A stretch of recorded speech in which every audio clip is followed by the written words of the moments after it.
அல்லேலூயா. கர்த்தருடைய பரிசுத்தமான நாமம் மகிமைப்படுவதாக. நாம் தேவனுடைய வார்த்தைக்கு நேராய் கடந்து செல்லலாம். இந்த புதிய மாதத்தில் முதலாம் நாள் ஞாயிற்றுக்கிழமையில் உங்களை சந்திக்கிறதுல மிகுந்த மகிழ்ச்சி அடைகிறேன். கர்த்தர் நல்லவர், அவர் கிருபை என்றும் உள்ளது. 2025ஆம் ஆண்டில் 5 மாதங்களை கடந்து வரும்படியாக இந்த 6ஆம் மாதம் தேவன் நமக்கு தந்திருக்கிறார். வேதத்தில் இருக்கிற எல்லா எல்லா எண்களுக்கு பின்பதாக ஒரு ஆவிக்குரிய ரகசியங்கள் உண்டு, ஆவிக்குரிய ஆசீர்வாதங்கள் உண்டு. இந்த 6ஆம் மாதம், இந்த 6 என்கிற அந்த எண்ணுக்குள்ளாக இருக்கிற ஏதாவது ஒரு ஆசீர்வாதம் உங்களுக்கு ஏதாவது தெரிஞ்சா சொல்லுங்க பார்ப்போம். 6ல் என்ன நடக்கலாம்?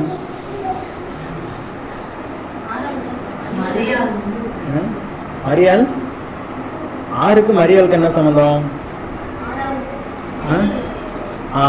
கரெக்ட், ஓரளவுக்கு வந்துட்டீங்க உள்ள. 6ஆம் நாள் ஆண்டவர் என்ன பண்ணாரு? மனிதனை உண்டாக்கினார். மனிதனை உண்டாக்குவதற்கு முன்பதாக என்ன வச்சிருந்தார்? 5 நாளும் என்ன பண்ணாரு? ஒவ்வொரு நாளும் வானம் பூமி படைச்சாரா? ஒவ்வொரு நாளும் வானம் பூமி செடி கொடி சொல்லுங்க, பறவைகள் விலங்குகள் ஒவ்வொரு நாளும் ஒவ்வொன்றை படைச்சார்.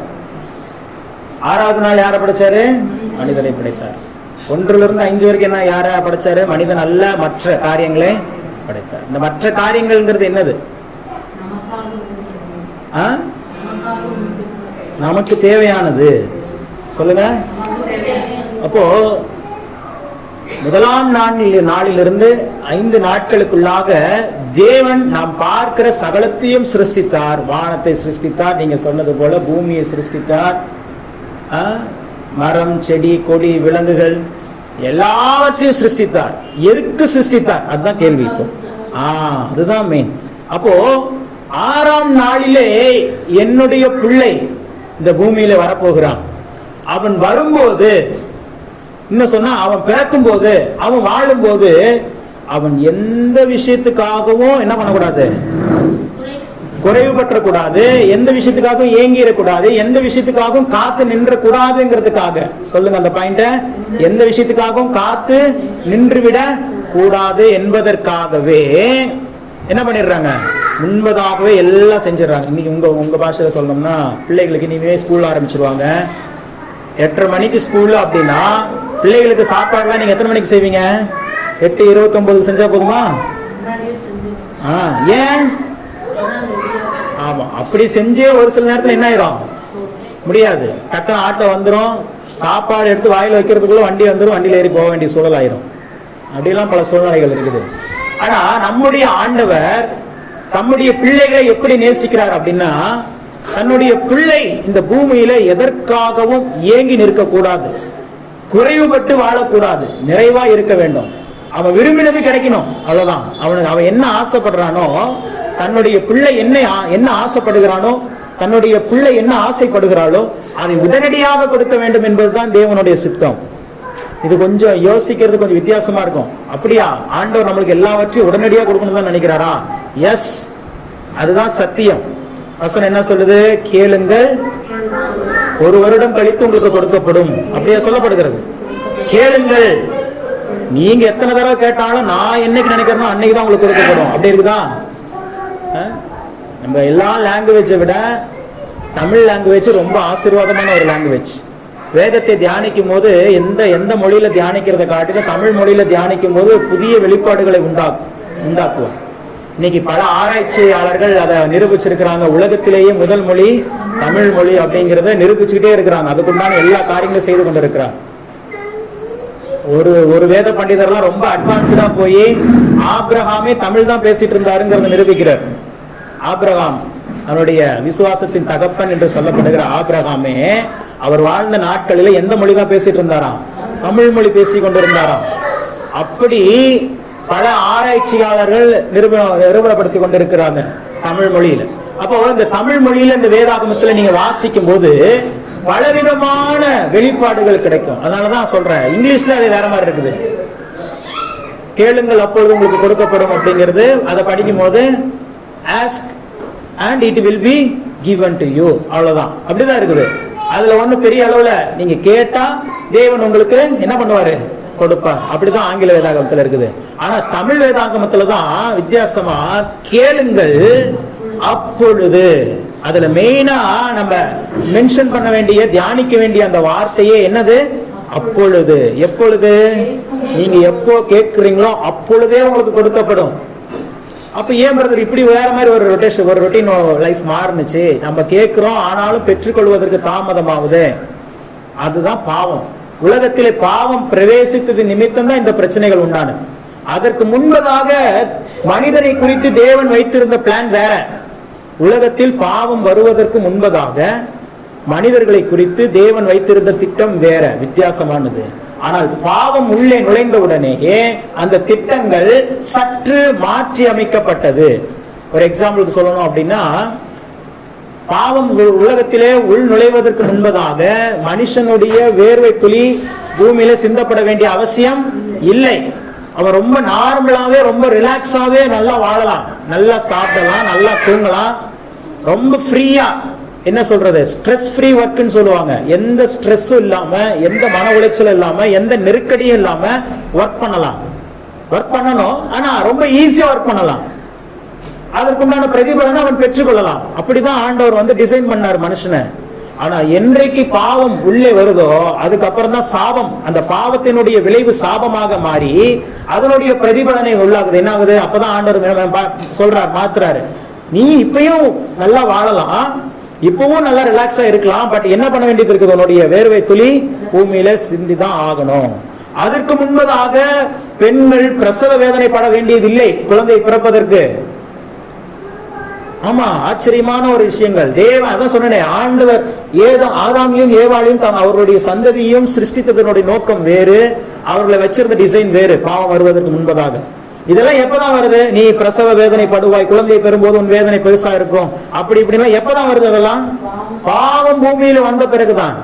என்றைக்கு ஜனங்கள், என்றைக்கு தேவனுடைய பிள்ளைகள் தேவனுடைய வார்த்தைக்கு கீழ்ப்படியாமல் பிசாசனுடைய வார்த்தையை நம்பி வஞ்சிக்கப்படுகிறார்களோ அன்றைக்கு அந்த சிஸ்டமேட்டிக்கான அந்த பிளான்ஸ் எல்லாம் கொஞ்சம் அப்படியே மாற்றி அமைக்கப்படுகிறது. அதனாலதான் அப்போ இப்போ நம்ம எந்த வாழ்க்கையில் இருக்கிறோம்? இது நடந்தது, முடிஞ்சது. இயேசு கிறிஸ்து எதுக்காக வந்தார் அப்படின்னா, நாம் எழுந்து போன அந்த ஏதேன் தோட்ட வாழ்க்கையை திரும்பவும் வாழ வைக்க வேண்டும் என்பதற்காகத்தான் அவர் இந்த பூமியில மனித அவதாரம் எடுத்து நம்முடைய பாவங்களுக்காக அவர் ரத்தம் சிந்தி, நம்முடைய நோய்களை அவர் தம் மீது சுமந்து கொண்டு, நம்முடைய துக்கங்களை அவர் ஏற்றுக்கொண்டு, நம்முடைய தரித்திரங்களை அவர் ஏற்றுக்கொண்டு நம்மளை ஐஸ்வர்யவானாக்கி, நம்மளை ஒரு குறைவும் இல்லாமல் பிதாவுக்கு முன்பதாக எப்படி நிறுத்துகிறாராம்? பிழையற்றவர்களாய், ஆவி ஆத்மா சரீரத்துல குற்றமற்றவர்களாய் நம்மை நிறுத்தும்படியாகத்தான் இயேசு கிறிஸ்து இந்த பூமிக்கு வந்தார். அல்லேலூயா. அப்போ நல்லா கவனிக்கணும், நம்மளுடைய நோக்கம் என்ன, நாம் படைக்கப்பட்டது நோக்கம் என்ன, அந்த நோக்கத்தை பிசாசு எப்படி மாத்தினா, பிசாசு மாத்தின அந்த விஷயத்தை ஆண்டவராகி இயேசு கிறிஸ்து எப்படி மாத்தினாரு.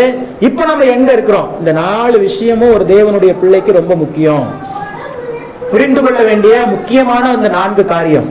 அப்ப நான் சொல்லிட்டேன், தேவன் பாவம் வருவதற்கு முன்பதாக நம்மளை எந்த விதமான நெருக்கடிகள் இல்லாம ரொம்ப ஹாப்பியான, ரொம்ப ஒரு மகிழ்ச்சியான ஒரு சமாதானத்தின் வாழ்க்கையை வாழ்ந்து தேவ பக்தியுள்ள சந்ததியை பெற்றெடுக்க வேண்டும் என்று அவர் சித்தம் கொண்டிருந்தார். பாவம் உள்ளே நுழைந்தது, ஒரு சில விஷயங்கள் மாற்றி அமைக்கப்பட்டது, ஒரு சில வேதனைகள், ஏன்னா பாவத்தின் சம்பளம் மரணம் என்று சொல்லப்பட்டிருக்கிறதுனால அந்த பாவத்தினுடைய விளைவின் நிமித்தம் பல வேதனைகள், அதுக்கப்புறம் தான் வியாதிகள்லாம் வருது. ஏதேன் தோட்டத்தில் எங்க வியாதி இருந்துச்சா? ஆதாம் ஏவாளை படைக்கும் போது ஏதாவது கொஞ்சம் காஃப், ஏதாவது கொஞ்சம் ஃபீவரு ஏதாவது இருந்துச்சா? ஒண்ணுமே இல்லை. என்னைக்கு பாவம் உள்ளே வருகிறதோ அது கூட எல்லாமே வந்துருது. தேவனுடைய ராஜ்யமும் பிசாசனுடைய ராஜ்யமும் ஒரே மாதிரியே செயல்படும். தேவனுடைய ராஜ்யம் என்ன சொல்லுது? நீங்கள் முதலாவது தேவனுடைய ராஜ்யத்தை அவருடைய நீதியும் தேடுங்கள், பின்பு இவைகள் எல்லாம் உங்களுக்கு கூட கொடுக்கப்படும், ஆசீர்வாதங்கள். அதே போலதான் பிசாசின் ராஜ்யமும். கொஞ்சம் பாவத்துக்கு இடம் கொடுத்துட்டீங்க, கொஞ்சம் உண்மை இல்லாம நடந்துட்டீங்க அப்படின்னா பின்பு இவைகள் எல்லாம் உங்களுக்கு கொடுக்கப்படும். அவைகள் எல்லாம் என்னது? வியாதி, கடன், நெருக்கடி, பிரச்சனை, ஏன் வாழ்றோங்கிற நிலைமை, இப்படி எல்லாம் இந்த சிந்தனைகள்லாம் இருக்குது. அப்படின்னா we are in the control of the kingdom of Satan. சத்ருவினுடைய அந்த ராஜ்யத்துக்குள்ள இருக்கும்போது தான் அப்படிப்பட்ட எண்ணங்கள் வரும். பாருங்க, இன்னைக்கு பல பேர் சொல்ற வார்த்தை என்னன்னா, இருக்கிறத விட போய் பாருங்க, அங்க தெரியும். சொல்றீங்க இங்க, ஐயோ பரவாயில்லையே அப்படின்னு நினைப்பீங்க. இங்க பரவாயில்லையே நினைப்பீங்க, அங்க போயிட்டீங்கன்னா. பல தேவனுடைய பிள்ளைகளே தேவன் ஆவியில் அவங்களை எடுத்துக்கொண்டு போய் நரகத்தையும் பரலோகத்தையும் காண்பிச்சுட்டு வந்திருக்கிறார். அந்த நரகத்தை பார்த்தவங்க ஒருத்தரும் சும்மா இல்ல, வந்து எல்லாம் புக்ஸ் எழுதி வச்சிருக்காங்க. அதுல ஏஞ்சலிகான்னு சொல்லி ஒரு மேடம், ஒரு மிஷினரி அம்மா, அவங்க எழுதி வச்சாங்க, வெளிநாட்டுக்காரங்க. அந்த புத்தகத்தெல்லாம் நீங்க வாசிச்சு பார்த்தீங்கன்னா இதெல்லாம் எவ்வளவு பரவாயில்ல இந்த பூமியினுடைய வாழ்க்கைன்னு நினைப்பீங்க. அவ்வளவு வேதனையான ஒரு வாழ்க்கை. ஏன் அவ்வளவு போன நம்ம வேதாங்கத்துல இருக்குதே, ஒரு ஐஸ்வர்யவான் ஒரு ஏழை, ரெண்டு பேரும் மறிக்கிறாங்க, ரெண்டு பேரும் ரெண்டு வெவ்வேறு இடத்துக்கு போறாங்க. இயேசு கிறிஸ்துவே சொல்லுகிறது, ஐஸ்வர்யவான் பயங்கர ஐஸ்வர்யவானாக, பயங்கர ரிச்சாக, மனுஷனை மதியாதவனாக, ஏழைகளுக்கு உதவாதவனாக, கடவுள் பயம் அற்றவனாக வாழ்கிறான். அவன் எங்க போய் நிக்கிறான்? நரகத்துல போய் நிக்கிறான், பாதாளத்துல போய் நிக்கிறான். ஒரு சொட்டு தண்ணீர், என்னது ஒரு சொட்டு தண்ணிய யாரு? லாசருவை தொட்டு கொண்டு வந்து என் நாக்குல வைங்க, ஏன்னா அவ்வளோ வெப்பம் அங்க. இங்க இருக்கிற வெப்பத்தையே உங்களால தாங்க முடியலையே, அங்க இருக்கிற வெப்பத்தை எங்க தாண்டுவீங்க? கடலுக்குள்ள அக்கினி கடலுக்குள்ள தூக்கி போட்டுருவாங்களே. அதுல பாருங்க, ஒரு அதுல அந்த அம்மா எழுதின அந்த புத்தகத்துல ஒரு கருத்து வாசிச்சு என்னன்னா, அங்க மரணம் கிடையாது, ஏன்னா அங்க சரீரம் எடுத்துக்கொள்ளப்பட போவதில்லை, நம்மளுடைய ஆத்மா தான் அங்க போகுது. சோ அந்த ஆத்மா என்ன பண்ணுமா, அப்படியே அந்த நரகத்துல அக்னியில வெந்து அது உருகி அது ஒன்றும் இல்லாமல் போய்விடும். திரும்பவுமாக அந்த ஆத்மா என்ன ஆகுமா? உயிர்ப்பிக்கப்பட்டு திரும்பி உயிரோடு வருமா. ஏன் அப்படின்னா, தேவன் படைக்கப்பட்ட ஆத்மாவுக்கு என்ன இல்லை?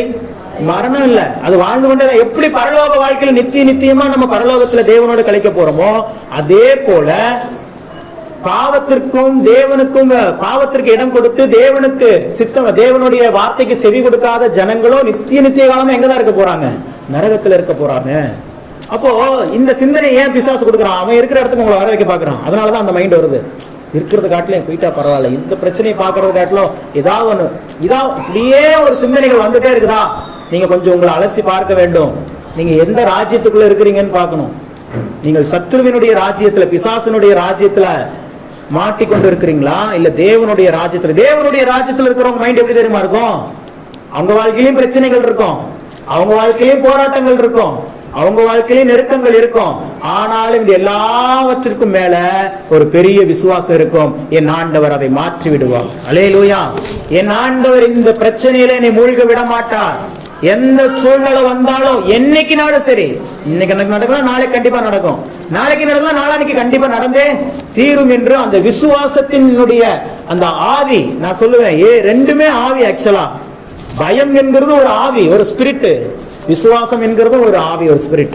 எந்த ஆவியினால் நீங்கள் நடத்தப்படுகிறீர்கள் என்பதை சரியாக நீங்கள் முதலாவது புரிந்து கொள்ள வேண்டும். ஆனா இன்னைக்கு வருந்தக்கூடிய ஒரு விஷயம் என்ன அப்படின்னா, தேவனுடைய பிள்ளைகள், ஆவியானவருடைய அபிஷேகத்தை பெற்றவர்கள் கூட இன்னைக்கு பயத்தின் ஆவியினால் வழிநடத்தப்பட்டு கொண்டிருக்கிறாங்க. அந்த பயத்தின் ஆவி உள்ள இருக்கிறதுனாலதான் விசுவாசம் வளர மாட்டேங்குது. அந்த பயத்தை நினைத்து, கவலைகளை நினைத்து, பிள்ளைகளை நினைத்து, கணவரை நினைத்து, மனைவியை நினைத்து, அப்பா அம்மாவை நினைத்து, இப்படியே கவலைப்பட்டு கவலைப்பட்டு கவலைப்பட்டு வேதனைப்பட்டு நம்ம வாழ வேண்டிய வாழ்க்கையை நம்ம என்ன செய்து கொண்டிருக்கிறோம்? இழந்து கொண்டிருக்கிறோம். ஒவ்வொரு நாளும் தேவன் நமக்கு கொடுக்கப்பட்ட இந்த ஒரு நாள், இன்னைக்கு 1/6/2025. இப்ப நாளானிக்கு இதை திருப்பி வானா வருமா? வராது. மறைந்ததுதான். இந்த நாளை நாம் எப்படி பயன்படுத்தினோம் என்பதுதான் முக்கியம்.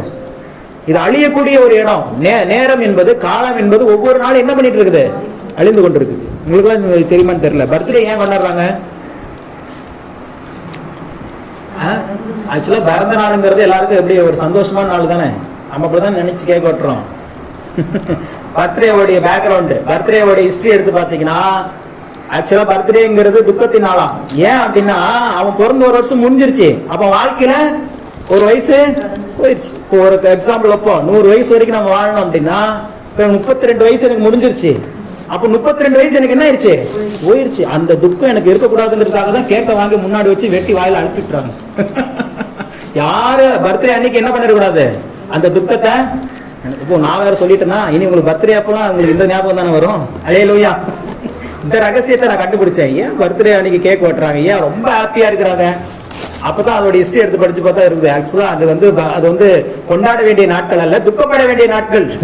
32 வருஷம் போயிருச்சே, நீ திரும்பி வருமா? அது வராது. இன்னும் 60 இன்னும் எவ்வளோதான் இருக்குது, இன்னும் 68 இன்னும் 68 வருஷம் தானே இருக்குது அப்படின்ட்டு நினைச்சு நீங்க வருந்திடக்கூடாது அப்படிங்கிறதுக்காக அந்த பிறந்த நாள் என்ன பண்ணிடுறாங்க, பர்த்டேவா கொண்டாடிடுறாங்க. நீ அந்த நேரத்தில் அந்த மாதிரி எந்த துக்கத்தையும் கொண்டு வராதுன்னு வெளிநாட்டுக்காரன் அந்த ஆப்ஷனை கொண்டு வந்துட்டான் உள்ள. அதை தான் நம்ம என்ன பண்ணிட்டு இருக்கிறோம் இப்போ வரைக்கும் ஃபாலோ பண்ணி கொண்டு இருக்கிறோம். அதனால நீங்களும் அதே ஃபாலோ பண்ணுங்க. நான் சொன்னதை மறந்துடுங்க. கண்ணை மூடி நான் சொன்னதெல்லாம் மறந்துடுங்க பார்ப்போம். மறந்துடுவீங்களா நீங்க? அல்லேலூயா. மறந்துருங்கன்னு சொன்னா மறக்க மாட்டீங்க. ஆனா சொல்ல வேண்டியதை மறந்துடாதீங்கன்னு சொன்னா அதுதான் இருக்கும். அதனால அப்போ தேவன் கொடுத்த ஒவ்வொரு நாளும் நமக்கு விசேஷித்த நாட்கள். அந்த விசேஷித்த நாட்கள்ல நீங்க எப்படிதான் இருக்கணும், விசேஷித்தவைகளும் விசேஷித்த ஒரு வாழ்க்கை தான் வாழணும். ஸ்பெஷல் அப்படின்னு சொல்லப்படுகிறது இங்கிலீஷ்ல. ஸ்பெஷலான டேஸை கொடுத்துருக்கிறார். நீங்க எப்படிதான் இருக்கணும் அந்த நாள்ல, ஸ்பெஷலா தான் இருக்கணும். தேவனுடைய பிள்ளைகள் ஒரு நாள் எதை குறித்தும் கலங்கப்படும். இந்த ஜூன் மாதம் அநேக பெற்றோர்களுக்கு கலக்கத்தின் மாதம் தான். ஏன்னா இந்த ஜூன் மாதம் பிறந்துருச்சு அப்படின்னா ஸ்கூல் ஃபீஸ் கட்டணும், பல ஒரு மிகப்பெரிய ஒரு பொருளாதாரத்தில் ஒரு தொகையை ஒதுக்கி வச்சு ஆகணும். அது கவர்மெண்ட் ஸ்கூலாக இருந்தாலும் சரி, பிரைவேட் ஸ்கூலாக இருந்தாலும் சரி, ஒரு பெரிய தொகையை ஒதுக்கி என்ன ஏதாவது ஒன்று பண்ணி பிள்ளைகளை அங்கே சேர்க்கணும். அந்த இந்த இது அப்படின்னு சொல்லி ஒரு பெரிய நெருக்கம். ஆனால் நான் சொல்றேன், இந்த இதெல்லாம் எப்படி ஹேண்டில் பண்றது, ஏற்கனவே போன வாரம் நான் சொல்லிக் கொடுத்தேன். இந்த நெருக்கங்களை, இந்த பிரச்சனைகளை, இந்த ஸ்ட்ரெஸ் எப்படி ஹேண்டில் பண்றது அப்படிங்கறது நம்ம ஈஸியா கத்துக்கிட்டோம் அப்படின்னா லைஃபை ஈஸியா நம்ம கொண்டு போகலாம், ஜெயிக்கலாம். வாழ்க்கை ஜெயிப்பதற்கு தான் தேவன் கொடுத்திருக்கிறார். உங்களுக்கு ஒவ்வொரு டெஸ்டும் பரீட்சையில வைக்கிறாங்க அப்படின்னா, நம்ம எல்லாம் ஸ்கூல்ல படிச்சிருக்கிறோம், ஒவ்வொரு எக்ஸாமும் இருக்குது. First midterm, second midterm, third மிட்டம்னு போயிட்டே இருக்குது. அரையாண்டு, காலாண்டு, முழுவாண்டு. இந்த முழுவாண்டுக்கு முன்னாடி ஒரு எக்ஸாம் வரும், என்னது திருப்புதல், ரிவிஷன். எல்லாம் எழுதுனீங்களா இல்லையா? எதுக்குள்ள பரீட்சை வைக்கிறாங்க? இந்த டெஸ்ட் எல்லாம் வச்சு நீங்க இந்த டெஸ்ட்ல தோத்து போகணும்னு நினைக்கிறாங்க இல்ல. உங்களை டெஸ்ட் பண்றாங்க, அதுக்கு பேர் தான். அதனாலதான் டெஸ்ட். டெஸ்ட்னா என்னது? உங்களை சோதிக்கிறது. உங்களை சோதிக்கிறது. வருஷம் ஃபுல்லா படிச்சிருக்கிற, ரைட், என்னதான் படிச்சிருக்கிற, வருஷம் ஃபுல்லா பாடத்தை கேட்ட, என்னதான் உன் மண்டையில நின்று இருக்குது அப்படிங்கறத தெரிஞ்சுக்கிறதுக்காக அந்த சோதனை. இதே போலதான் தேவனுடைய ராஜ்யத்திலும் வாழ்க்கையில நிறைய பேர் கேட்கிறாங்க, ஏன் பிரதர் எனக்கு மட்டும் இவ்வளவு சோதனைகள், ஏன் பிரதர் எனக்கு மட்டும் இவ்வளவு பிரச்சனைகள் அப்படின்னா, நீ எந்த அளவுக்கு தேவனை விசுவாசிக்கிற, நீ எந்த அளவுக்கு தேவனுடைய வார்த்தையை நம்புற அப்படிங்கறத டெஸ்ட் பண்ணிட்டே இருக்கிறாங்க. என்ன பண்ணிட்டு? ஆண்டவர் டெஸ்ட் பண்றது இல்ல, டெஸ்ட் பண்றதுக்கு ஒரு டிபார்ட்மெண்ட் இருக்குது. அவனுக்கு பேரே பைபிள் என்னதான் கொடுத்திருக்குது? சோதனைக்காரன். அவன் பேர் என்னது? சோதனைக்காரன். Checking inspector. அவர் தான் என்ன பண்ணுவாரு? செக்கிங் இன்ஸ்பெக்டர் வந்து செக் பண்ணிட்டே இருப்பார். செக் பண்ணிட்டே இருக்கிறார், பார்த்துட்டே இருக்கிறாங்க. ஏதாவது ஒரு குற்றம் கண்டுபிடிக்க முடியுமான்னு அவன் செக் பண்றான். எந்த குற்றமே உங்க வாழ்க்கை இருக்கக்கூடாதுன்னு ஆவியானவர் உங்களுக்கு கூடவே இருந்து துணையா இருந்து என்ன பண்றாரு? ஆன்சர் பேப்பர் எடுத்து கொடுத்துட்டே இருக்கிறார். அல்லேலூயா. ரொம்ப ஈஸி. கொஸ்டின் அவன் கொடுத்துருவான், ஆன்சர் நீங்க ரொம்ப நீங்க கண்டுபிடிச்சு எழுத வேண்டியது இல்ல. கூட ஒருத்தர் இருக்கிறார், அவர்கிட்ட கேட்டா என்ன பண்ணிடுவாரு? இந்தாப்பா பார்த்து எழுது, பார்த்து இது கூட பண்ணலாம். அப்புறம் எப்படி? அல்லேலூயா. அழுந்தரக்கோ ஸ்கூல்ல இருக்கும்போது அச்சாக்கு ரொம்ப ஈஸி. ஏன்னா இங்க வந்து பரீட்சைக்கு முன்னாடி நாளே பேப்பரை கொடுத்துருவாங்க, கொஸ்டின் பேப்பரை. அப்படி கொடுத்து 100 மார்க் எடுக்கணும். அப்புறம் எப்படி? நம்மளுக்குலாம் கொடுத்திருந்தா நம்மளாம் எவ்வளவு மார்க் வாங்கியிருப்போம். எங்களுக்குலாம் அப்படிப்பட்ட வாய்ப்புகள் கிடைக்கவில்லை. ரிசல்ட் காமிக்கிறதுக்காக என்ன பண்ணாங்க? பேப்பர் கொடுத்துருவாங்க. ஆனா இப்ப கஷ்டமா இருக்குது. இப்ப அச்சாக்கு மார்க் வாங்குறதே ரொம்ப பெரிய விஷயமா இருக்குது. ஏன்னா இங்க இப்ப அரியலூர் ஸ்கூல்ல எந்த கொஸ்டின் பேப்பரும் தர மாட்டாங்க. புக்கிலே இல்லாத கொஸ்டின் வேற வருது. புக்கில் இருந்தாவே நம்மளுக்கு எழுதி படிக்க தெரியாது, புக்கிலே இல்லாத கொஸ்டின் கேட்டா எங்க பாரு படிக்கிறது அப்படிங்கிற மாதிரி ஆயிடுச்சு. அல்லேலூயா. அதனால தேவனுடைய பிள்ளைகளுக்கு ஒவ்வொரு சோதனைகளும் உங்களை அடுத்த கிரேடு கொண்டு போகுது. இந்த வருஷம் ஸ்கூல் மாதங்கிறதுனால அது இருந்தே எக்ஸாம்பிள் சொல்றேன். இப்ப ரிவிஷன் எழுதி முழாண்டு தேர்வு எழுதி பாஸ் ஆயிட்டீங்க, 8வது முடிச்சிட்டீங்க, அடுத்து எங்க போயிருவீங்க? 9வது.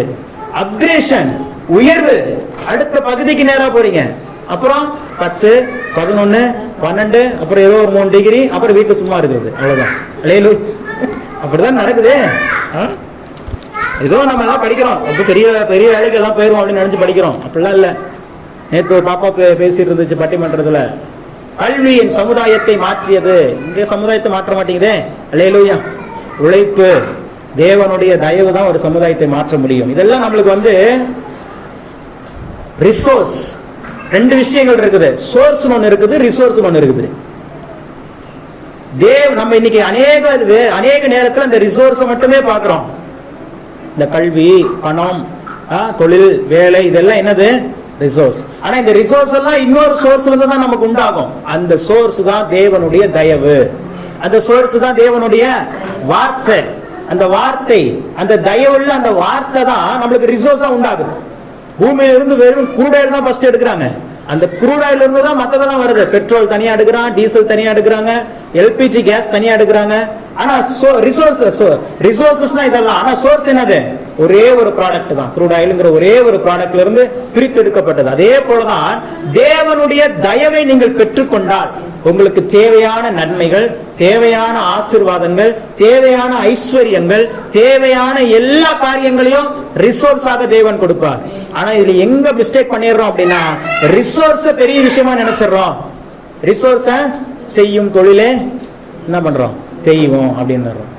நேற்று கூட ஒரு சகோதரர்கிட்ட பேசிட்டு இருந்தேன். அவர் ஒரு டிபியில ஒரு விஷயம் வச்சிருந்தார். இரு கரங்களை கூப்பி இறைவனை வணங்குவதை விட ஒரு கரத்தை நீட்டி உதவி செய், இரு கரம் வணங்கும் உன்னை கடவுளாக அப்படின்னு ஒருத்தர் வச்சிருந்தார். நான் பார்த்தேன், நல்லா இருக்குது. அன்னை தெரசா போட்டோ வேற பக்கத்துல போட்டு வச்சிருந்தாங்க. அவர்கிட்ட கேட்டேன், என் கூட ஒர்க் பண்றாரு. ஆமா, இப்போ கூட இன்னைக்கு ஒர்க் பண்ணி முடிச்சுட்டு தான் வந்தேன். அதான் ஒரு மயக்கத்திலே இருக்கிற மாதிரி இருக்குது இல்லையா? ஆமா, ஏன்னா விடிய காலைல 3 மணிக்கு தான் நான் வீட்டுக்கு வந்து சேர்ந்தேன். அதனால அவர்கிட்ட பேசிட்டு வரும்போது அவர் சொன்ன, எப்படி நீங்க ஒரு இறைவனை வணங்குவதை விட ஒருத்தருக்கு உதவி செய்வது மேல் அப்படின்னா, நான் சொல்றேன், நீங்க உதவி செய்யணுங்கிற மைண்ட கொடுக்கறதே இறைவன் தான். அல்லேலூயா. அதானே? சாதாரணமா உதவி செஞ்சிருவீங்க. கையில 10,000 ரூபாய் பணம் இருக்குது, நீங்களா போய் செஞ்சிருவீங்களா? தேவன் ஒரு இருதயத்தில் ஒரு உணர்வை கொடுக்க வேண்டும். இறைவனுடைய அந்த என்ன சொல்றது, உந்துதல் இருந்தா மட்டும்தான் ஒரு மனுஷனால இயங்கவே முடியும். இல்லைன்னா இயங்க முடியுமா? முடியவே முடியாது. அதனால அந்த மாதிரி கோட்ஸ் எல்லாம் வரும்போது நீங்க மைண்ட்ல வச்சுக்கோங்க. இல்ல, எப்போதுமே தேவனுக்கு நிகர் தேவன் மாத்திரமே.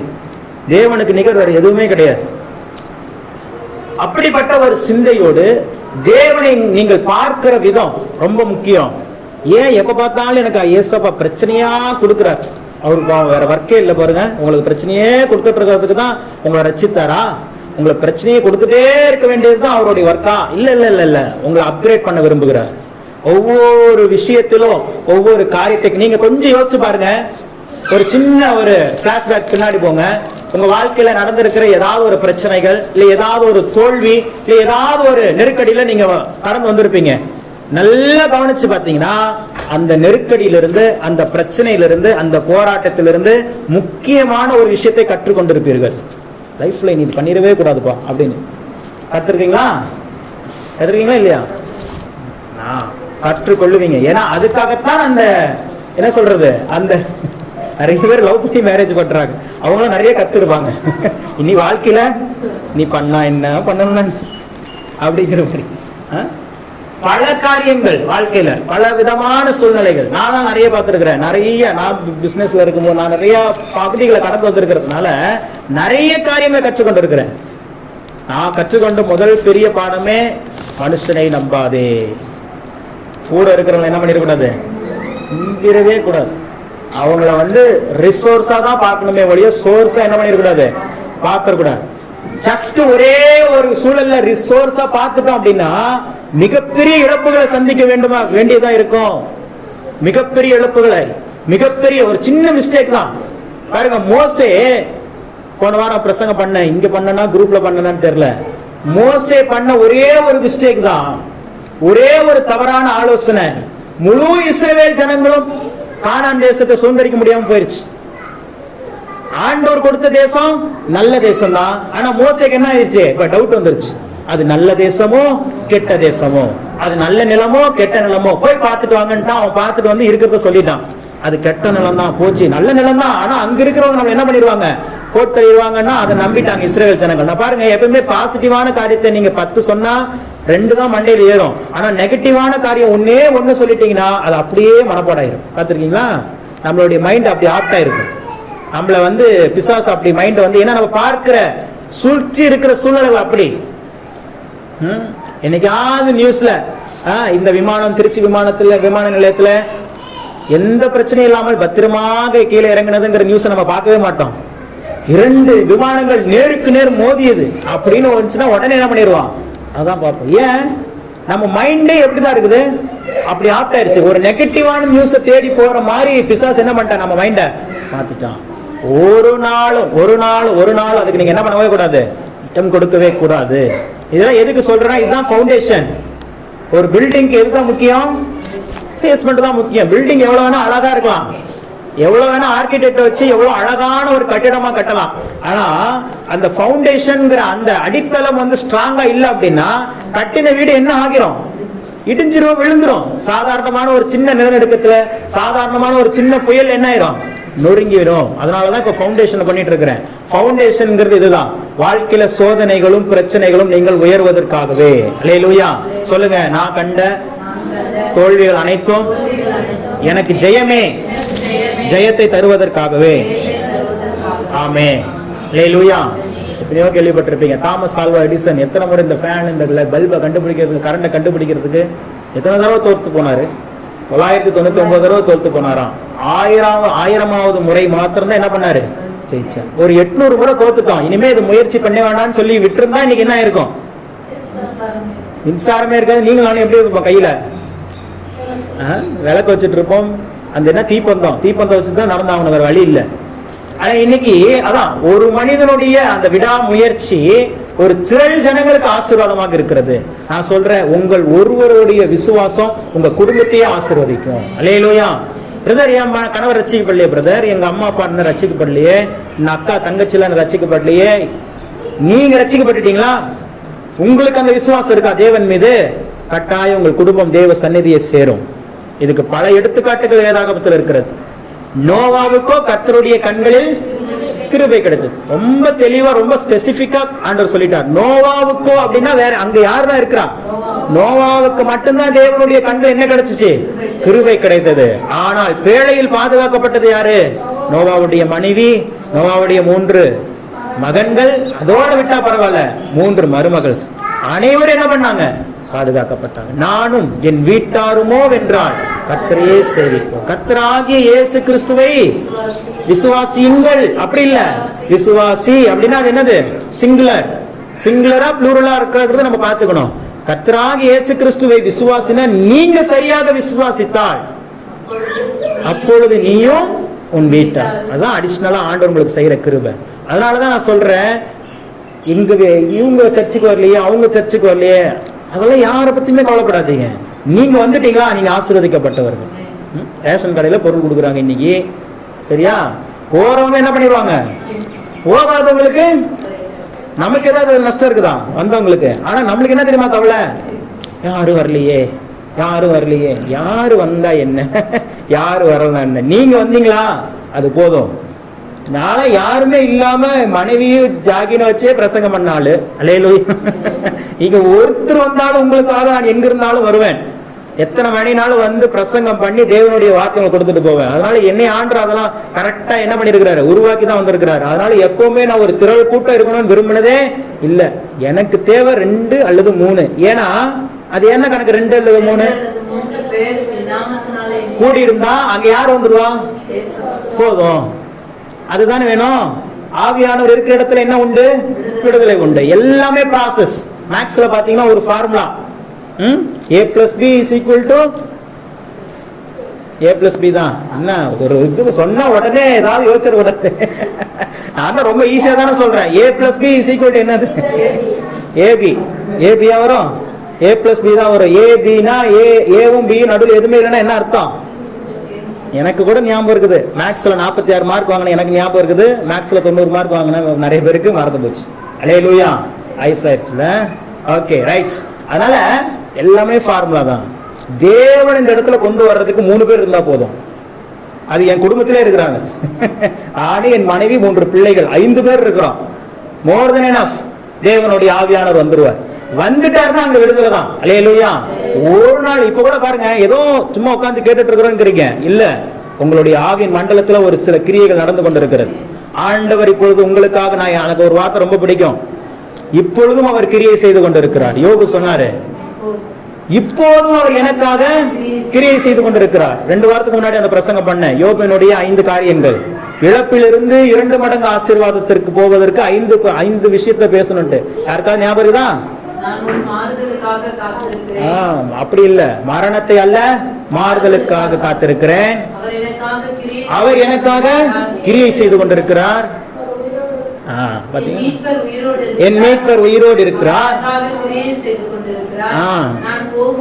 நான் போகும் வழியை அவர் அறிவார். தடைப்படும். 5 விஷயங்களை நீங்க சொல்லிட்டே இருந்தீங்கன்னா தான் ரெஸ்டோரேஷன் உண்டாகும். பைபிள்ங்கிறது ஒரு ஃபார்முலா.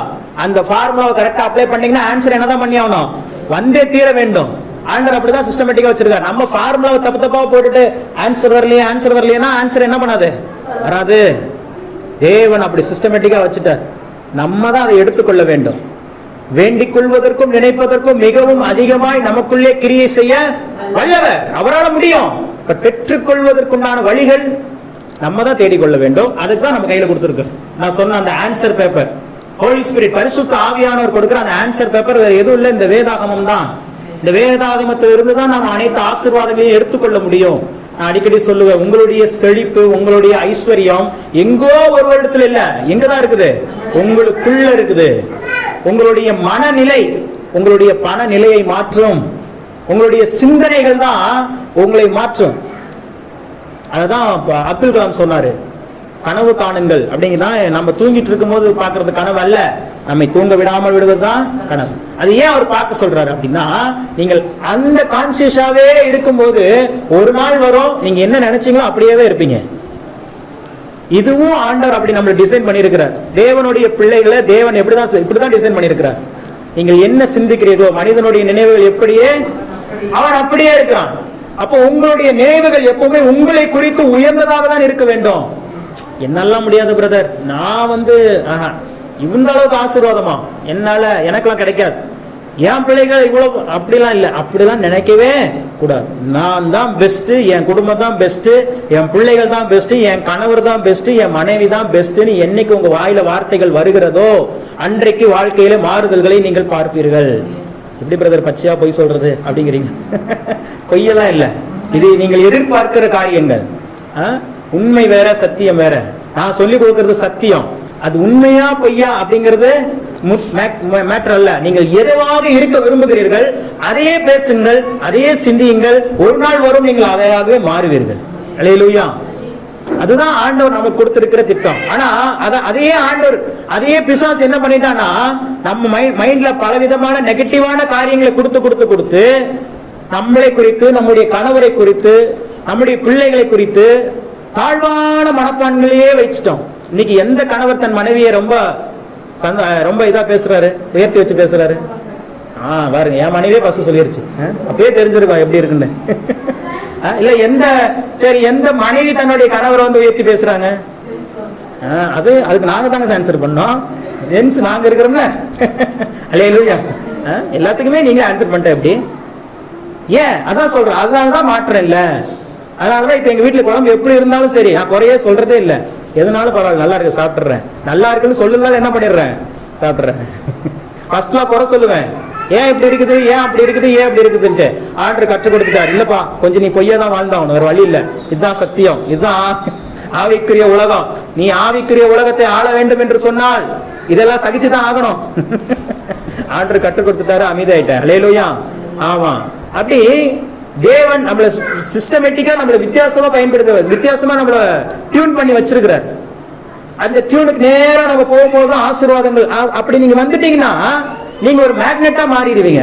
மேக்னெட்டா மாறிட்டீங்க அப்படின்னா ஆசீர்வாதங்களை தேடி நீங்கள் செல்ல வேண்டியதில்லை, வெற்றியை தேடி நீங்கள் செல்ல வேண்டியதல்ல, ஐஸ்வர்யங்களை தேடி நீங்க ஓடி போக வேண்டியதல்ல, உங்களை தேடி அவைகள் ஈர்க்கப்படும்.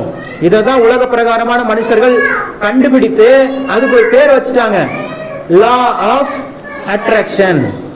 கேள்விப்பட்டிருக்கீங்களா? லா ஆஃப் அட்ராக்ஷன் ஒரு என்ன சொல்றது, ஒரு லா பூமியில இயங்கிட்டு இருக்குது. அது எப்படி வேலை செய்யுதுங்கிறத அவங்க கண்டுபிடிச்சிருக்காங்க. ஆனா இது எல்லாம் எப்படி வேலை செய்யுதுங்கிறத முதல்ல வெளியே சொன்னதே வேதாகமம் தான். அது சரியாக வழியில ஜனங்கள் புரிந்து கொள்ளாதது நிமித்தம் இன்னைக்கு பலவிதமான காரியங்கள் நம்ம வாழ்க்கையில வந்துருச்சு. பரவாயில்ல, அதனால ஒன்றும் பிரச்சனை இல்லை. லேட்டா தெரிஞ்சுக்கிட்டாலும் ஈஸியா நம்ம தெரிந்து கொண்டதை நிமித்தம் இதற்காக பிறகு நம்மளுடைய வாழ்க்கை எப்படிப்பட்டதா இருக்கும்னா மகிழ்ச்சியான ஒரு ஆசீர்வாதமான சமாதானத்தின் வாழ்க்கையாக அமையும். அதற்காகத்தான் நீங்க வந்திருக்கிறீங்க. அதற்காகத்தான் தேவனுடைய வார்த்தை உங்களுக்கு என்ன பண்ணுது, கொடுக்கப்படுகிறது.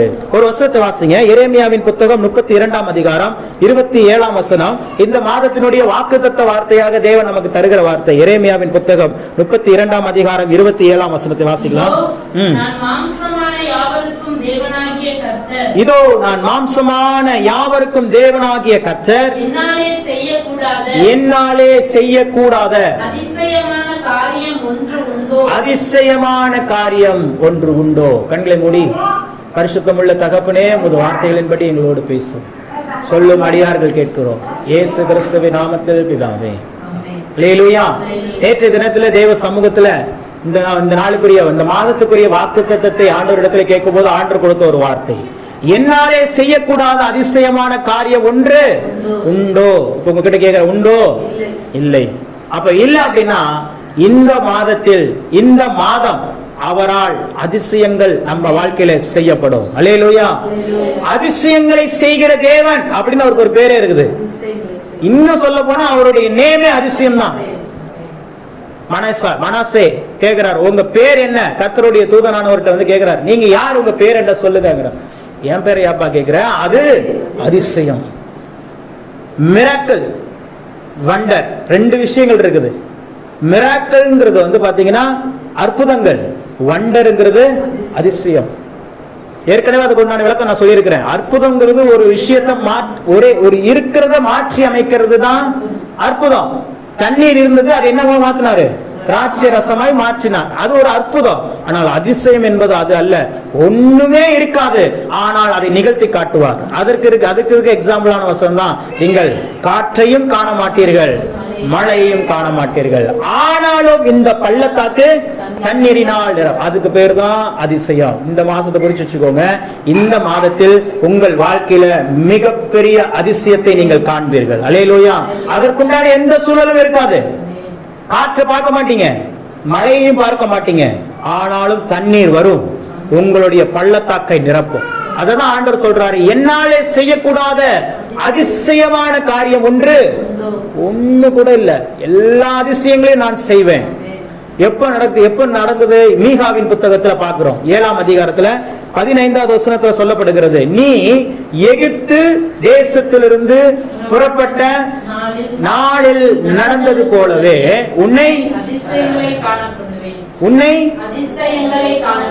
அதிசயங்களை, சிங்குரலா புளூரலா? அப்போ ஏதோ ஒரு அதிசயத்தை செய்து ஆண்டவர் மகிழ்ச்சி படுத்துகிறவர் அல்ல. ஒவ்வொரு நாளும் அதிசயம். சொல்லுங்க, ஒவ்வொரு நாளும் அதிசயம். இந்த ஜூன் மாதத்துல சொல்லுங்க, ஜூன் மாதத்துல ஒவ்வொரு நாளும் என் வாழ்க்கையில அதிசயம் நடக்கும், நடந்தே தீரும். ஆமென், அல்லேலூயா. அதிசயத்தின் மாதம். சொல்லுங்க, June, the month of wonder. பக்கத்துல பார்த்து சொல்லுங்க, the month of wonder. இப்படி சொன்னா என்னடா மண்டை அப்படிங்கிற மாதிரி சொல்றீங்க. நான் தமிழ்ல சொல்லிடுறேன். அதிசயங்களின் மாதம்.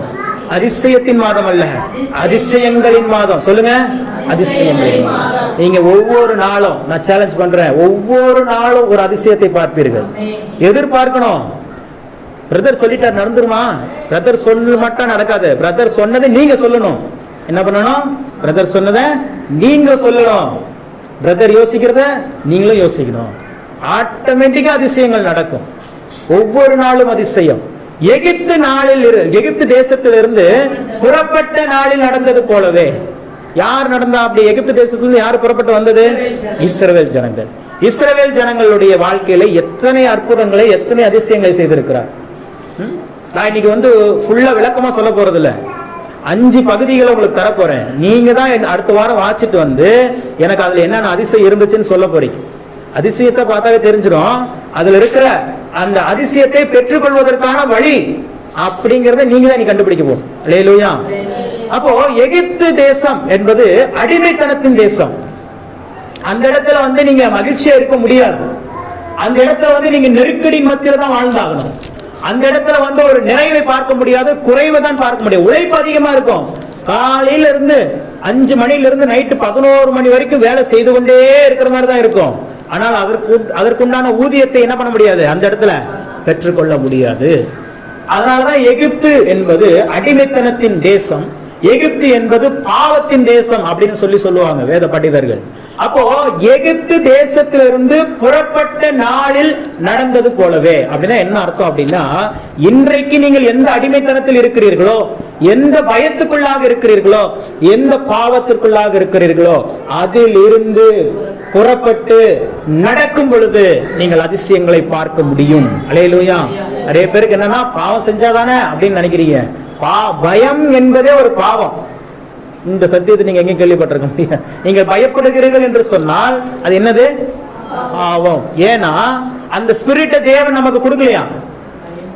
நீங்கள் பயப்படுகிறதற்கு, மீண்டும் பயப்படுகிறதற்கு பயமுள்ள ஆவியை உங்களுக்கு கொடாமல் அப்படின்னாவே ஆண்டவர் உங்களுக்கு அந்த ஸ்பிரிட் என்ன பண்ணல, கொடுக்கவே இல்லை. ஆனாலும் ஏன் பிரதர் பயப்படுறோம்? சத்ருவனுடைய ஆளுகை, சத்ருவனுடைய ஆளுகைக்கு நாம் இடம் கொடுத்தது நிமித்தம் அந்த ஸ்பிரிட் என்ன பண்ணிட்டு இருக்குது, நம்மள ஆக்குபை பண்ணிட்டு இருக்குது. இப்ப நான் சொல்றத சொல்றீங்க, அந்த ஸ்பிரிட் இப்பவே உங்களை விட்டு விலகும். அல்லேலூயா. நீங்க விரும்பினா அது விலகிடும். ஏன்னா நீங்க தானே பர்மிஷன் கொடுத்தீங்க. இப்ப நீங்க பர்மிஷன் கேன்சல் பண்ணிட்டா என்ன இதாகணும். அதனாலதான் வசனம் சொல்லப்பட்டது, பரலோகத்தில் நீ எவைகளை கட்டுவீர்களோ அவைகள் பூலோகத்திலும் கட்டப்படும், எவைகளை கட்டாவிழ்ப்பீர்களோ அவைகள் பூமியில என்ன பண்ணிருக்கும், கட்டாவிழ்க்கப்பட்டு இருக்கும். எல்லா அதிகாரத்தையும் தேவன் உங்களுக்குள்ளே வச்சுட்டார்.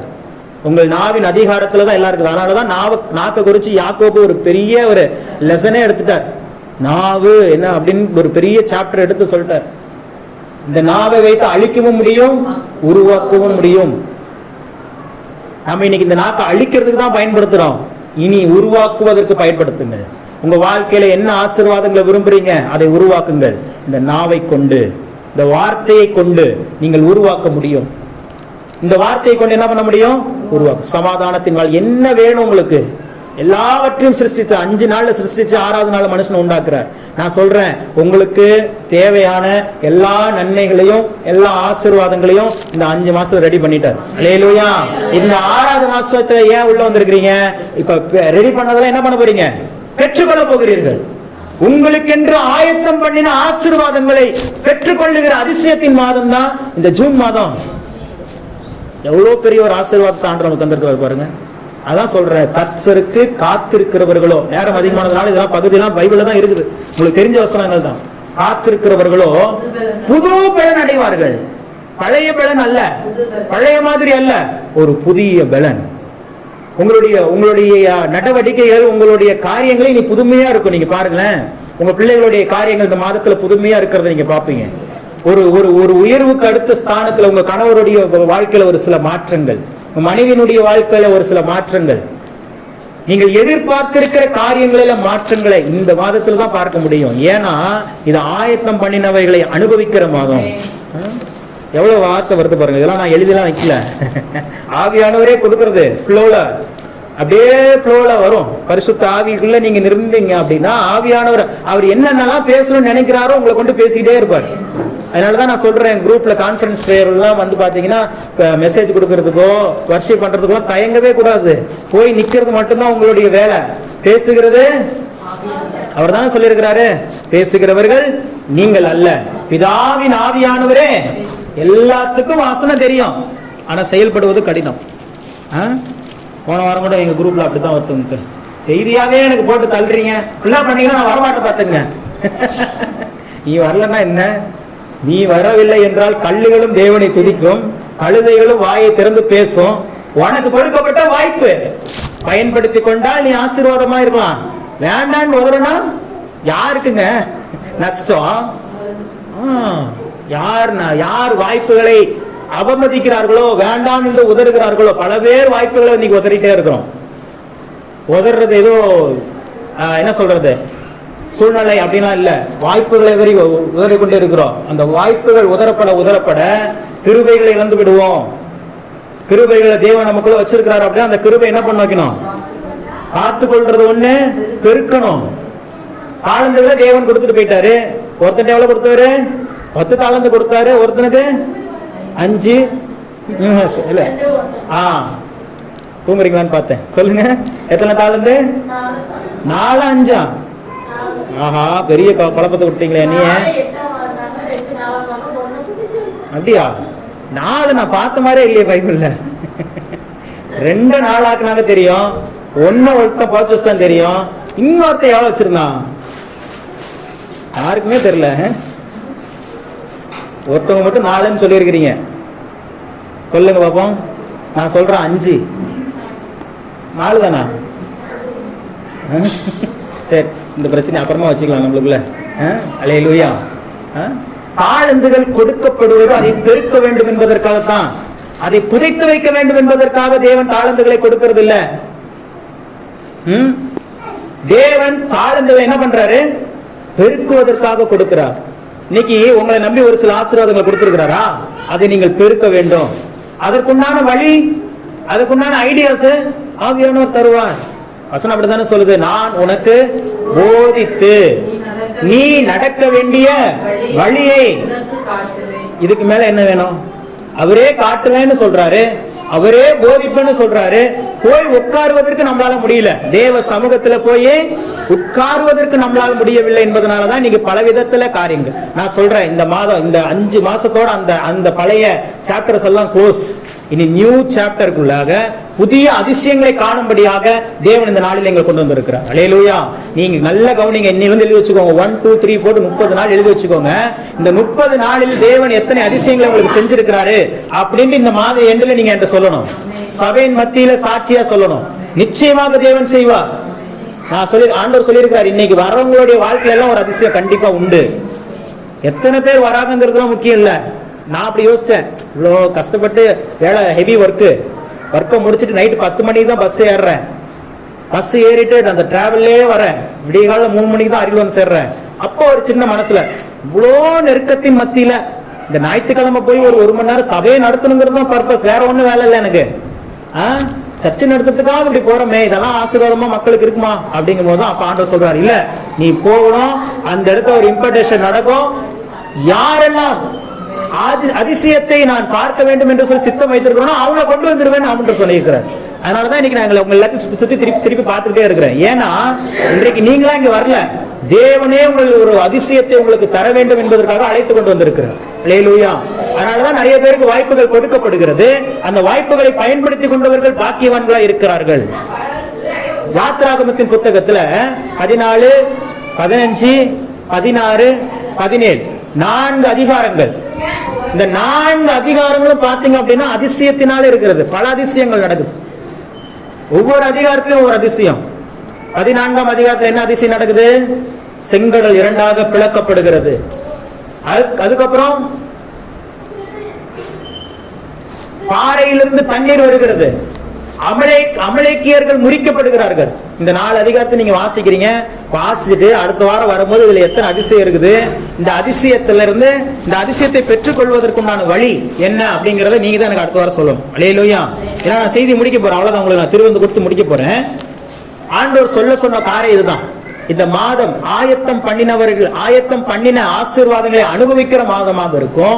அது அதிசயத்தின் வழியாக தோன்றும்.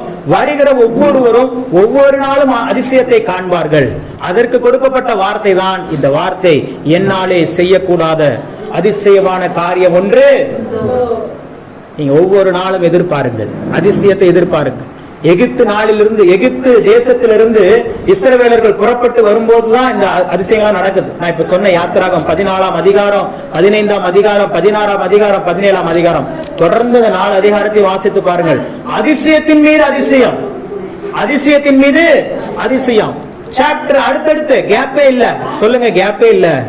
14 15 16 இது எல்லாமே ஆவிக்குரிய அர்த்தங்கள். நான் சொல்றேன், இந்த மாதத்துல கேப்பே இல்லாம ஒவ்வொரு நாளும் உங்களுக்கு ஆசீர்வாதங்கள் அதிசயங்கள் உண்டாவதாக. அல்லேலூயா. ஒவ்வொரு நாளும் அதிசயங்கள். எக்ஸ்பெக்டேஷனோட தேவ சமூகத்துக்கு வரணும். துக்கத்தோடு தேவ சமூகத்துக்கு வந்ததெல்லாம் முடிஞ்சிருச்சு 5 மாசத்துல. கவலையோடு கண்ணீரோடு என்ன செய்ய போறேன்னு தெரியலையேங்கிற குழப்பத்தோடு வந்ததெல்லாம் 5வது மாசத்தோட முடிஞ்சிருச்சு. இந்த 6வது மாதம் ஆயத்தம் பண்ணினவைகளை அனுபவிக்கிற மாதத்துல, இந்த அதிசயத்தின் மாதத்துல ஒவ்வொரு நாளும் ஆண்டவரே இன்னைக்கு என்ன அதிசயத்தை செய்ய போறீங்க, அந்த எக்ஸ்பெக்டேஷனோட தேவ சமூகத்துக்கு போங்க. ஒரு சில வேர்ட்ஸ் எல்லாம் இருக்குது. குரூப்ல யாரா இல்லைன்னா குரூப்ல ஆட் ஆயிக்கோங்க. அந்த குரூப்ல அந்த வேர்ட்ஸ் எல்லாம் சொல்றேன். அதிகாலையில் எழுந்து அந்த அந்த வார்த்தைகளை மட்டும் உச்சரிங்க போதும். சூப்பர் நேச்சுரல் டிவைன் லைஃப்னு சொல்லுங்க, super natural depth free life கேளுங்க, பீஸ்ஃபுல் லைஃப் கேளுங்க, ஜாய்ஃபுல் லைஃப் கேளுங்க, மிராக்குலஸ் லைஃப் கேளுங்க, விக்டோரியஸ் லைஃப் கேளுங்க. இதெல்லாம் என்ன பிரதர் சாக்லேட் பேரான்னு கேட்காதீங்க. இதெல்லாம் ஒரு லைஃப், இது எல்லாமே ஒரு வாழ்க்கை, இயற்கைக்கு அப்பாற்பட்ட ஆசீர்வாத வாழ்க்கை. இதெல்லாம் எனக்கு தெரியாத பிரதர், ஒரே வார்த்தையில சொல்ல கொடுங்கன்னா இதுதான், இயற்கைக்கு அப்பாற்பட்ட ஆசீர்வாதத்தின் வாழ்க்கை. சொல்லுங்க, இயற்கைக்கு அப்பாற்பட்ட ஆசீர்வாதத்தின் வாழ்க்கை, சூப்பர் நேச்சுரல் பிளஸட் லைஃப். அதுதான் அது. அது ஒண்ணே எல்லாமே அடங்கிடும். உங்க வாழ்க்கையில கடன்கள் இருக்காது, வியாதிகள் இருக்காது, நோய்கள் இருக்காது. இதெல்லாம் இருக்காது அப்படின்னா முதல்ல நீங்க 3:30 மணிக்கு தூக்கத்தில் இருக்கக்கூடாது. 3:30 மணிக்கு தூக்கத்துல இருக்கக்கூடாது. 3:30 மணிக்கு நம்மள தூக்க வச்சிடறான் பிசாசு. அதனால என்ன பண்ணிடுறான், ஆசீர்வாதங்களை பெற்றுக்கொள்ளல. கொஞ்சம் சிரமப்பட்டு அந்த 3:30 to 4:30 ஆவிக்குரிய யுத்தத்தின் யுத்த நேரம் அது. ஆவிக்குரிய மண்டலத்துல நேரடியாக யுத்தம் செய்கிற ஒரு நேரம் அது. நீங்க பார்க்கலாம், நீங்க ஒரு சில விஷயங்கள் அந்த நேரத்துல ஜெபிக்கும் பொழுது உங்க வாழ்க்கையில இருந்து ஒரு சில பிரச்சனைகள் விலகி போகிறது அந்த நேரத்துல தான் பார்க்க முடியும். நான் எல்லாமே லைவா எக்ஸ்பீரியன்ஸ் பண்ணி தான் உங்களுக்கு சொல்றேன். எந்த ஒரு விஷயத்தையும் நான் செய்யாம உங்களை என்ன பண்ண மாட்டேன், செய்ய சொல்லவே மாட்டேன். ஒரு விஷயத்தை தேவன் எனக்கு வெளிப்படுத்துகிறார் என்று சொன்னால், அல்லது தேவனுடைய மனிதர்கள் மூலமாக எனக்கு கற்றுக் கொடுக்கிறார் என்று சொன்னால், அதை ஃபர்ஸ்ட் நான் ஃபாலோ பண்ணி அதுல இருக்கிற ரிசல்ட் என்னங்கிறத பார்த்து அது மகிழ்ச்சியாக, அது உண்மையாகவே வர்த்தா இருக்குதுங்கும் போது அது உங்களிடத்தில் சொல்லுவேன். அதுதான் பாஸ்டருடைய வேலை, அதுதான் என்னுடைய ஒர்க்கு. நான் சொல்லுகிற இந்த மாதத்தில் எல்லா அதிசயங்களும் நடக்க போகிறது. அல்லேலூயா. நீங்கள் எதிர்பாராத இடங்களில் இருந்தாலும் அதிசயம் நடக்கும். அதிசயமான காரியங்கள் ரொம்ப சிம்பிளா நடக்கும். ரொம்ப பயமா நினைச்சிட்டு இருந்த காரியங்கள் எல்லாம் ரொம்ப சிம்பிளா நடந்துரும். அல்லேலூயா. நிச்சயமாக தேவன் செய்வார். நீங்க செய்ய வேண்டியதெல்லாம் ஒண்ணுதான், எக்ஸ்பெக்டேஷனோட இருக்கணும், எதிர்பார்ப்போடு இருக்கணும். தேவ சமூகத்தில் எப்படி இருக்கணும், எதிர்பார்ப்போடு, கவலையோடு இல்ல, கண்ணீரோடு இல்ல. சொல்லுங்க, கவலையோடு இல்ல, கண்ணீரோடு இல்ல, எதிர்பார்ப்போடு தேவ சமூகத்தில் இருப்பேன். அவ்வளவுதான். இந்த மாசத்துக்கு இருக்கிற ஹோம்வொர்க் இது ஒண்ணுதான். எப்படி ஆண்டவர் அதிசயத்தை செய்ய போகிறார், அந்த எக்ஸ்பெக்டேஷன், அந்த எக்ஸைட்மெண்டோட தேவ சமூகத்துல மாத்திரம் இருங்க. ஒவ்வொரு நாளும் அதிசயம் உறுதி, கேரண்டி, 100% கேரண்டி. தேவன் நிச்சயமாக செய்வார். அந்த வசனம், நீ எகிப்து தேசத்திலிருந்து புறப்பட்ட நாளில் நடந்தது போலவே உன்னை அதிசயங்களே. அல்லேலூயா. கண்களை மூடி நாம் செபிப்போம். பரிசுத்தமுள்ள தகப்பனே உமக்கு நன்றி. க்ளோரியஸ் க்ளோரியஸ் Thank you அப்பா. உமது தெய்வீக அதிசயத்தை விளங்க பண்ணும் இந்த இடத்துல உமது தெய்வீக அதிசயத்தின் ஆவியானவர் இறங்கி வந்திருக்கிறபடியினால் ஸ்தோத்திரம். இப்பொழுது ஒவ்வொருவருடைய வாழ்க்கையிலும் காணப்படுகிற எல்லா குழப்பங்களும், எல்லா தோல்விகளும், எல்லா நெருக்கங்களும் மாறுவதாக என்று சொல்லி இயேசுவின் நாமத்தில் நாங்கள் அறிக்கை செய்கிறோம். We decree and declare this month in the name of the Holy God Jesus, the month of wonders. ஆண்டவரே, இந்த மாதம் அதிசயத்தின் மாதம், அதிசயங்களின் மாதமாக இங்கு வந்திருக்கிற ஒவ்வொருவருக்கும் கட்டளையிட்டு இருக்கிறீங்க. ஒவ்வொரு நாளும் அதிசயம். ஆண்டவரே, அன்றைக்கு இஸ்ரவேல் ஜனங்கள் எகிப்து தேசத்திலிருந்து ஆண்டவரே புறப்பட்டு வந்த நாளில ஒவ்வொரு அதிகாரத்திலேயும் அதிசயத்தை செய்தது போல இந்த மாதத்தில் ஒவ்வொரு நாளும் நாங்கள் அதிசயத்தை காண வேண்டும். அந்த அதிசயத்தை நாங்கள் எதிர்பார்க்க வேண்டும். அந்த அதிசயத்தை நாங்கள் தியானிக்க வேண்டும். அப்படிப்பட்ட ஒரு எண்ணங்களையும் அப்படிப்பட்ட ஒரு சிந்தனைகளையும் பிள்ளைகளின் மீது நீர் வைப்பீராக. எல்லா விதமான சத்துருவினுடைய சூழ்ச்சிகளும் தந்திரங்களும் வஞ்சகங்களும் முறியடிக்கப்படட்டும். இந்த மாதம் முழுவதுமாய் பிசாசானவன் எங்களுக்கு முன்பதாக வைத்திருக்கிற எல்லா சோதனைகளின் மீதும் இப்பொழுதே ஜெயத்தை பெற்றுக் கொள்ளுகிறோம். யெகோவா நிசி எங்கள் தேவன், இஸ்ரவேலின் ஜெயபலமானவர், எங்களுக்கு ஜெயத்தை தந்துவிட்டபடியினால் உமக்கு நன்றி. வந்த ஒவ்வொருவரையும் இப்பொழுது அந்த அதிசயத்தின் அபிஷேகம் நிரப்புவதா. ரீபாரா ஷகடன தூரா கபா ரேக்ரே மேரி ஷகடன தூரா கபாபவதி அந்தரலரபா.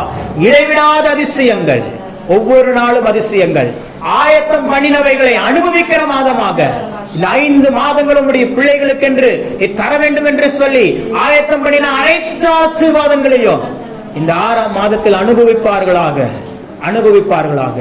எஸ், உங்க வார்த்தையின்படியே ஆக கடவுள், உங்க வார்த்தையின்படியே ஆக கடவுள், உங்க வார்த்தையின்படியே ஆக கடவுள். இயேசு கிறிஸ்துவின் நாமத்தில் செபித்தோம் எங்கள் நல்ல பிதாவே. ஆமென். அல்லேலூயா.